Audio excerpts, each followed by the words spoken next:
हरे कृष्णा।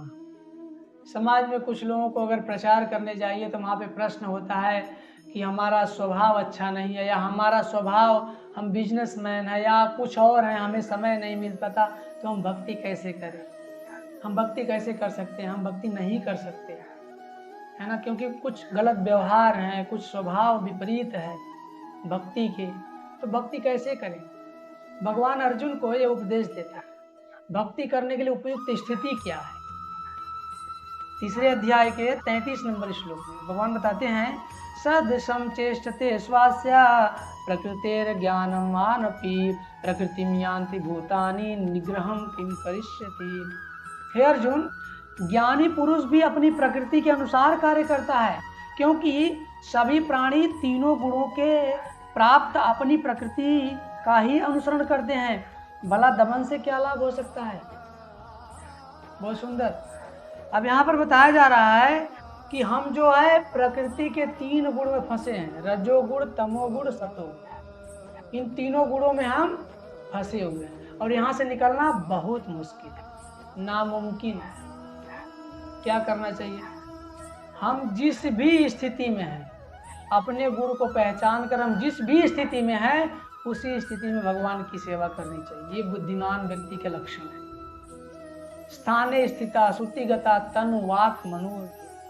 ब्रह्मा जी ने कहा स्थान बदलने की आवश्यकता नहीं है, स्थाने स्थिता, आप जहां हो वहीं रहिए। आप बिजनेसमैन हो, आप सरकारी नौकरी करते हो, आप प्लेन चलाते हो, ट्रेन चलाते हो, आप बस चलाते हो, दुकान किया है आपने, आप स्टूडेंट हो, है ना, आप टीचर हो, आप जिस भी स्थिति में हो, अपने गुण को पहचान कर उसी स्थिति में भक्ति करना है, उसी स्थिति में भक्ति करने का प्रयास करना है। और भक्तों, यदि हरि नाम लिया जाए तो स्थिति पलटने में देर नहीं लगती, स्थिति पलटने में देर नहीं लगती। यहाँ यही बात बताई जा रही है। भगवान की जो माया है उससे पार पाना बहुत कठिन।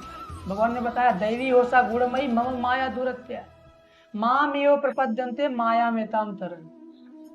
मेरी माया शक्ति, बहिरंगा शक्ति बहुत दुर्लभ है, दुर्बल, बहुत मजबूत है, दुर्गम्य है, उसको पार पाना संभव नहीं है। लेकिन माम एव प्रपद्यन्ते माया में ताम तरन। यदि कोई मेरी शरण में आ जाए, और निश्चित मेरी ही शरण में आने से वो माया से मुक्त हो सकता है। यहाँ यही बात बताई जा रही है।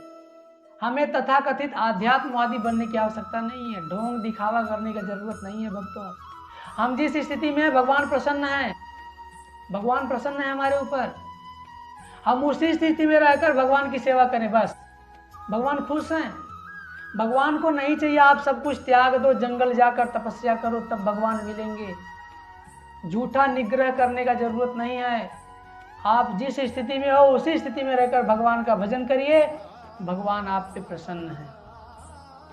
भगवान को प्रसन्न करने के लिए आप अपने स्वभाव से अर्जित गुणों के अनुसार भक्ति करिए। ये सर्वश्रेष्ठ उपाय है, इससे बड़ा कोई उपाय संसार में। और इस उपाय के माध्यम से प्रत्येक व्यक्ति कृष्ण भावनामृत में अपने आप को प्रगति कर सकता है और एक अच्छे स्तर पर लेकर जा सकता है, जहां भगवान की शुद्ध भक्ति हो सके, जिससे भगवान की प्राप्ति भी हो सके। हरे कृष्ण।